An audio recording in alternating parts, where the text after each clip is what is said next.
lo ha avisado el presidente de Estados Unidos, lo han avisado todas las máximas autoridades militares israelíes. No sabíamos si iban a atacar las centrales nucleares, que era lo que en algún momento se planificó. Después, desde Israel, reconocieron que no van a poder hacer mucho en ese tema. Es algo para compartir con ustedes en otro momento, porque es todo un dato, ¿no?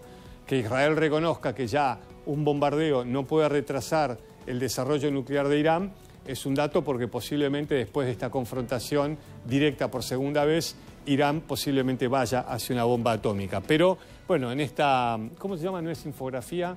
¿Cómo le llamamos siempre? ¿Cómo le llamamos? Bueno, no me... una ilustración espectacular, un fotomontaje, ahí está, no me salía. ¿Es la guerra que se viene? Sí, es la guerra que ya está.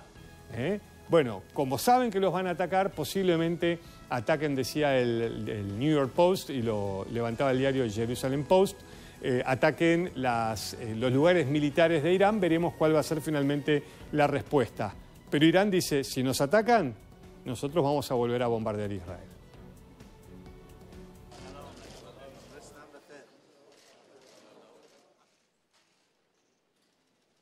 عملیات وعده صادق 1 و 2 به خوبی عزم و اراده و اقتدار ستودنی نیروهای مسلح جمهوری اسلامی ایران را به نمایش گذاشت تا همگان بدانند که هر گونه خطای راهبردی دشمن با پاسخی به مراتب سخت‌تر مواجه خواهد شد و در انجام این مهم ما نه تعلل خواهیم کرد و نه شتاب زده خواهیم بود.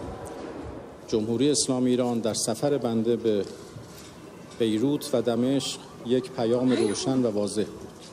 اینکه جمهوری اسلامی ایران با تمام قوا پشت سر مقاومت همچنان خواهد ایستاد و هیچ کس نباید تردیدی در این خصوص به خودش راه بده.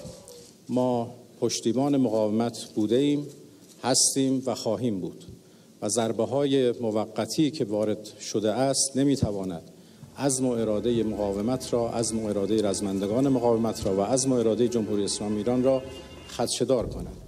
به رژیم صهیونیستی توصیه می‌کنیم که اراده جمهوری اسلامی ایران رو آزمایش نکنه. اگر هر حمله‌ای به کشور ما صورت بگیره، پاسخ ما قدرتمندانه‌تر و پرقدرت‌تر از گذشته خواهد بود.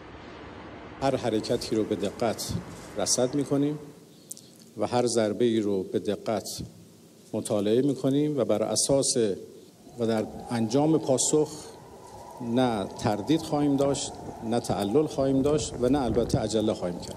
پاسخی متناسب و محکم ارائه خواهد شد. حمله به تأسیسات زیربنایی جمهوری اسلامی ایران با پاسخی محکمتر قطعاً مواجه خواهد شد و دشمنان ما می‌دانند که چه اهدافی در داخل رژیم صهیونیستی در دسترس ما قرار داره. اونها و قدرت و دقت موشک‌های ما رو به عینه مشاهده کردند.